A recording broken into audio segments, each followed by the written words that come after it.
Nah, ketemu lagi dengan saya. Nah, hari ini saya rindu untuk mulai membawa teman-teman untuk masuk ke dalam ilmu kepemimpinan jauh lebih dalam. Gimana caranya kita bisa punya hubungan dengan setiap orang bersama dengan kehidupan kita, kepemimpinan kita, dan kita bisa menyaring mereka dari jenjang per jenjang. Ada 5 jenis orang yang aku pengen share ke teman-teman. Yang pertama adalah kita akan ketemu dengan orang-orang yang cuma cari tahu siapa kamu. Nah, orang-orang yang seperti ini adalah orang-orang yang cuma sekedar pengen tahu aja. Siapa sih seorang Albert? Siapa sih seorang Eric? Siapa sih seorang Thomas? Siapa sih seorang Dewi? Cuma pengen tahu profil kamu, cuma pengen tahu kamu siapa, cuma pengen tahu kira-kira apa yang kamu kerjakan, apa ya?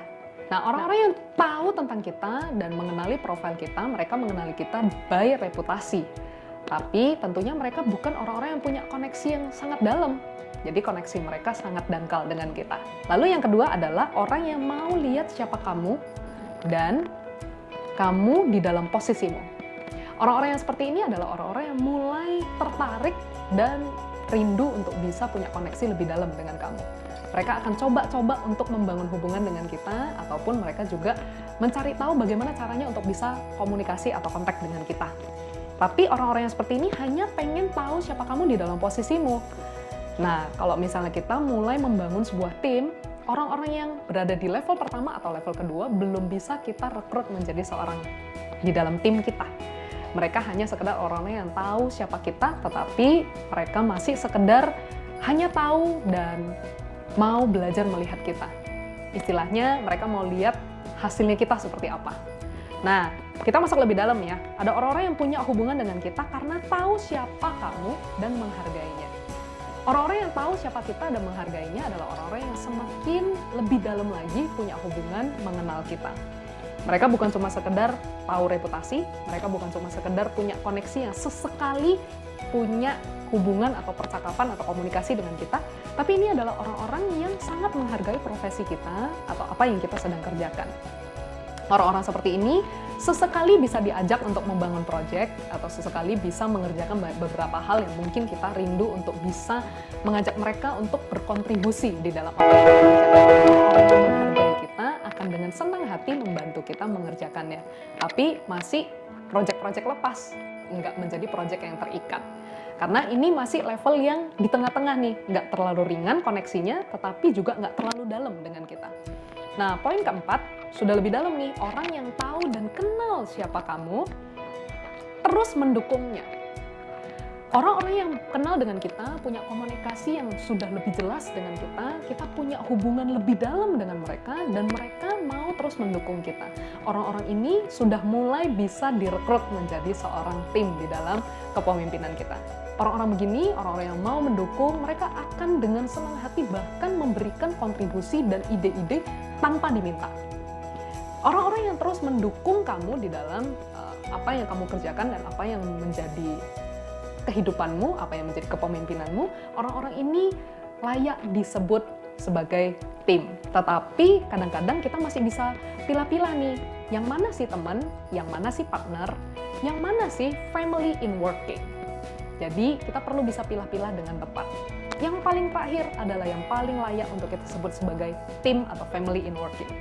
Yaitu orang yang tahu dan kenal siapa kamu dan mengikuti kamu ketika kamu mengerjakan dan melakukan apa yang kamu kerjakan. Orang-orang yang seperti ini jangan sia-siakan. Teman-teman pasti punya hubungan dengan orang-orang di sekeliling kamu yang membuat kamu merasa mereka mengikuti, menghargai, mendukung, bahkan mereka turut mengerjakan apa yang kamu lakukan. Nah, kita bisa lihat nih orang-orang yang sudah mengikuti kita dan turut mengerjakan apa yang kita lakukan, orang-orang seperti ini layak disebut team and family in working. Nah, kalau misalnya kita sudah punya orang-orang yang di poin kelima, maka please jangan sia-siakan, justru harus angkat mereka bertumbuh bersama di dalam kepemimpinan yang kamu bangun. Nah, di tahap ini kita mulai mengerti kalau diri kita, pekerjaan yang kita lakukan, terdefinisi dengan kepemimpinan yang kita bangun. Yang namanya profesi dan bidang kita pasti akan mencerminkan siapa diri kita. Gambaran diri image kita dengan kepemimpinan kita sedang bangun atau apa yang sedang kita kerjakan dan kita bangun di dalam kepemimpinan kita, itu akan menjadi satu kesatuan. Dan jangan takut, jangan malu untuk mengakui hal-hal itu. Seiring berjalannya kepemimpinan kita, maka nanti ke depannya kita akan semakin melihat dengan jeli. Dan satu hal informasi buat teman-teman semua, orang-orang yang tadi saya sudah jelaskan di dalam 5 poin itu, hanya kita sendiri yang bisa menilainya. Kita nggak bisa minta orang lain untuk menilainya atau orang lain memberi kita masukan. Yang orang ini di level mana sih? Nggak bisa, hanya kita sendiri yang tahu dan kita sendiri yang menilai, melihat, dan memperhatikan. Oleh karena itu, untuk teman-teman yang mau bergerak di dalam kepemimpinan lebih lanjut, pastikan kita punya sebuah karakter yang kita mau terbuka dengan semua orang. Tentu terbuka dengan semua orang, dan yang kedua adalah kita siap untuk membangun koneksi dan hubungan dengan siapapun. Jadi semua orang yang hadir di hidup kita jangan ditolak, seperti bagaimana Yesus juga tidak menolak hidup kita. Tapi dasarnya, basicnya ketika kita bisa menerima semua orang apa adanya, kita akan bisa memilah-milah yang mana yang akan suatu hari menjadi tim kita. Bukan berarti kita membangun kepemimpinan oleh karena keuntungan atau keperluan-keperluan yang self-centered, keperluan-keperluan kita pribadi, keuntungan-keuntungan kita sendiri, bukan. Tetapi minimal kita punya sebuah basic nilai yang benar dan tepat ketika kita membangun kepemimpinan atau membangun koneksi atau hubungan dengan orang-orang. That's why, please, kita sama-sama terus belajar satu sama lain. Saya berharap sharingku ini bisa membuat Anda semakin jeli melihat who is he or who is she in your life and in your leadership.